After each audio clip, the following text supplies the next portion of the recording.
જરૂર છે. બરાબર 7 વાગ્યાનો ટાઈમ હોય તો તમે સમયસર 7 વાગે પહોંચી જાઓ એ તમારા માટે જરૂરી છે. એ પહેલા તો તમારી નિયમિતતા હોવી જોઈએ. એ તમારી ફરજ છે. ફરજ પ્રત્યે આપણે ભાન હોવું જોઈએ. બરાબર છે. અને શિસ્તતા. હવે જો તમે કોઈ પણ સ્કૂલની અંદર ભણો, હું એમ નથી કહેતી કે આ સ્કૂલમાં ભણો બીજી સ્કૂલમાં ભણો, તો આપણે કોઈ પણ સ્કૂલમાં ભણતા હોય ને તો એકબીજા સ્કૂલનું નામ ખરાબ કરવું જોઈએ નહીં. બરાબર. એ ખાસ કોઈ પણ હોય, હું હોઉં કે પછી બીજા. હવે હું અહીંયા છું તો બીજી સ્કૂલનું નામ હું ન ખરાબ કરું. બરાબર છે. અને બીજા હોય નહીં કરે શું કામ? કારણ કે બધા બરાબર. એટલે મેં ગમે પ્રશ્ન પૂછે તો આવડે, પણ જો તમે વાતો ન કરી હોય, મેં ભણાવતા હોય કે એકી નજરે તમે વ્યવસ્થિત સાંભળતા હોય, પછી મેં પ્રશ્ન પૂછે તમને આવડી જાય તો જ આવડે ને.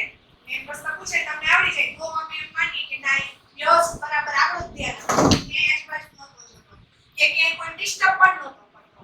બરાબર. અને વ્યવસ્થિત બેસવાનું, તમારી લાઈન સીધી હોવી જોઈએ, શરીર ટટ્ટાર હોવું જોઈએ. જેટલું શરીર ટટ્ટાર રાખીને બેસો ને એટલો આપણે કમરને ફાયદો, આપણે શરીરનું સંતુલન જળવાઈ રહે. તમારા વાકા ડોસીના ન જાતા હોય આપણે કે જાતા હોય કેવું લાગે ને હંમેશા સીધું બેસવું, વ્યવસ્થિત બેસવું, કોઈ બી મેન સમજાય ને પૂરેપૂરું ધ્યાન દેવાનું. આજુબાજુ ક્યાંય કઈ બોલવા નહીં, કોઈ કઈ ધ્યાન આપવાનું. બરાબર. હવે આવડી જશે બેસતા. અવાજ પર કોઈ શિક્ષકને કે કેવું નહીં પડે કે અવાજ કરો માં, વ્યવસ્થિત બેસો, નહીં કેવું પડે.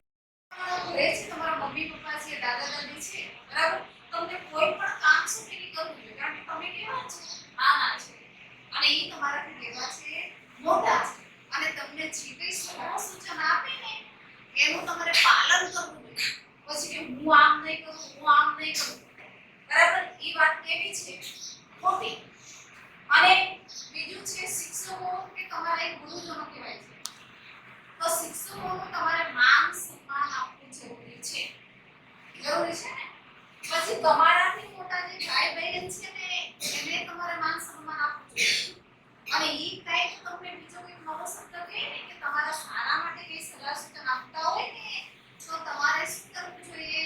એનો સ્વીકાર કરવો જોઈએ કે હા અમે આમ પાલન કરશું, આમ કરશું. ગમે એમ તમારે પોઝિટિવ હોવી જોઈએ નહીં. આ તમારા માટે જરૂરી છે. વ્યવસ્થા તમે બધું કરો છો પણ આ તમને ન ખબર હોય, બરાબર, તો બધું ન કામ. આટલું તમારા માટે જરૂરી છે. આગળ ટોપિક જોઈએ. પછી આપણે સવારમાં દરરોજ પપ્પાને શું કરવી જોઈએ? પૂજા કરવી જોઈએ. અને બને તો રોજ સવારે આપણે સૂર્યને શું કરવું જોઈએ? જળ ચડાવવું જોઈએ. એનાથી આપણી અંદર શું આવે? તેજસ્વીતા આવે છે. આપણી બુદ્ધિનો વિકાસ થાય છે. ભગવાનની પૂજા કર્યા પછી આપણે દરરોજ સવારે આપણા ઘરમાં જે કોઈ વડીલો હોય, દાદા દાદી, માતા પિતા, એ બધાને શું કરવું જોઈએ? પગે લાગવું જોઈએ. બરોબર. કેટલા પગે લાગીને આવે છે? કોને પગે લાગીને? સરસ, વેરી ગુડ. રોજ ભગવાનને પહેલા પ્રણામ કરવાના અને પછી આપણા ઘરના જે વડીલો હોય એ બધાને પગે લાગવું જોઈએ. પછી રોજ આપણે તિલક ચાંદલો કરવો જોઈએ. સમજાણું? પછી આપણું વ્યવસ્થિત સ્કૂલે આવવાનું, સ્કૂલ ડ્રેસ પહેરી વ્યવસ્થિત તૈયાર થઈ જવાનું. મમ્મીને નહીં કહેવાનું કે મને સ્કૂલ ડ્રેસ પહેરાવી દે, મને માથું ઓળાવી દે. આ બધી નાની નાની વસ્તુ આપણા કામ છે એ આપણે કેવા કરવા જોઈએ? જાતે કરવા જોઈએ. બરોબર. તૈયાર થઈ જવું જોઈએ. પછી આપણી સ્કૂલ બેગ હોય આપણે જાતે જ ભરવાની. મમ્મીને નહીં કહેવાનું કે મને હેલ્પ કરે. આપણું ટાઈમ ટેબલ હોય ને તો સ્કૂલમાં આવીએ છીએ ત્યારે રસ્તે આપણને કોઈ ચોકલેટ આપે, એવું કઈ આપે ને તો આપણે એવું લલચાવવું જોઈએ નહીં. આપણે એવી ચોકલેટ એવું બહારનું કોઈ અજાણ્યું વ્યક્તિ આવે તો આપણને કોઈ ચોકલેટ કેવું આપે તો આપણે એવું ખાવું જોઈએ નહીં. બરાબર છે. અને બીજું કે આપણે કશે પણ જઈએ, બરાબર છે, તો પહેલા તો આપણે શું ધ્યાન રાખવું જોઈએ? આપણે આપણું નામ, તમને ટીચરે શીખવાડ્યું ને કે આપણે તમારું નામ અને પહેલું તમારું એડ્રેસ, તમે ક્યાં રહો છો, તો પહેલા તો શું યાદ રાખવાનું? તમારો ઘર નંબર કે તમારા ઘરનો નંબર કયો છે, બરાબર છે. બીજું શું યાદ રાખવાનું? તમારી સોસાયટી કે તમારું ઘર કઈ સોસાયટીમાં આવ્યું છે, બરાબર. તમે કયા વિસ્તારમાં રહો છો, કયા શહેરમાં રહો છો, આ ખાસ ધ્યાન રાખવાનું. જેથી કરીને આપણે કશે ગયા હોય તો આપણે ભૂલા પડી જઈએ મમ્મી પપ્પાથી કે ગમે તે બરાબર છે તો આપણે શું કરીએ એને આપણે કોઈ પ્રોસેસ છે અહીંયા ધારો કે આ નહીં એટલે કુદરતી આપેલી ભેટ છે બરાબર એટલે આપણે પાણીનો પણ ક્યારેય બગાડ ન કરવો આપણે પાણીનો જે છે અત્યારે આપણે જે પાણી છે એ પાણીનો પણ આપણે પૈસા ભરીએ છીએ ને પૈસા એમને આપણને નથી કઈ મળતું બધી વસ્તુ આપણે જેનો ઉપયોગ કરીએ છીએ ને એના આપણે પૈસા આપીએ છીએ તો આપણે એની કિંમત સમજાવવી જોઈએ આપણને તો આપણે વ્યવસ્થિત કહેવાય કે આપણને કિંમત સમજાય છે હવે લાઈટ બિલ મેડમ કે આપણને લાઈટ બિલ વધારે આપણે વપરાશ કર્યો હોય આપણે લાઈટ બિલ વધારે ભરવાનું આવે તો આપણે કેટલું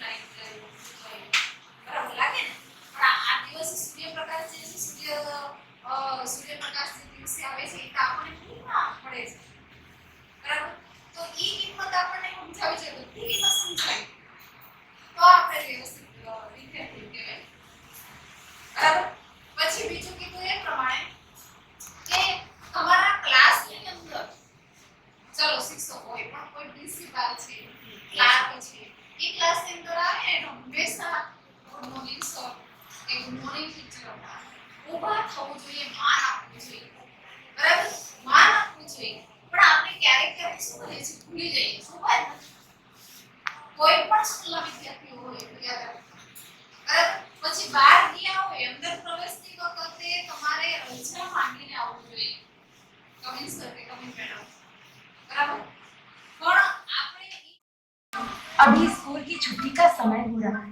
इसलिए जो बच्चे रह गए हैं उनकी नोटबुक्स मैं कल चेक करूंगी। उसी शाम जब पार्क में खेलते हुए शिवम अंकित से मिला तो अंकित ने उसे सारी बात बताई। टीचर ने कहा है कि जो बच्चे रह गए हैं उनकी नोटबुक्स हम कल चेक करेंगे। अच्छा, तो फिर मैं कल भी नहीं आऊंगा। अगले दिन भी बच्चों की नोटबुक्स चेक करते करते स्कूल की छुट्टी का समय हो गया और एक बार फिर टीचर ने बच्चों से कहा, जो बच्चे आज भी रह गए हैं उनकी नोटबुक्स कल चेक होंगी। इस बार भी अंकित ने शिवम को ये बता दिया। आज भी छुट्टी का समय हो गया, इसलिए टीचर ने कहा है कि बाकी बच्चों की नोटबुक्स हम कल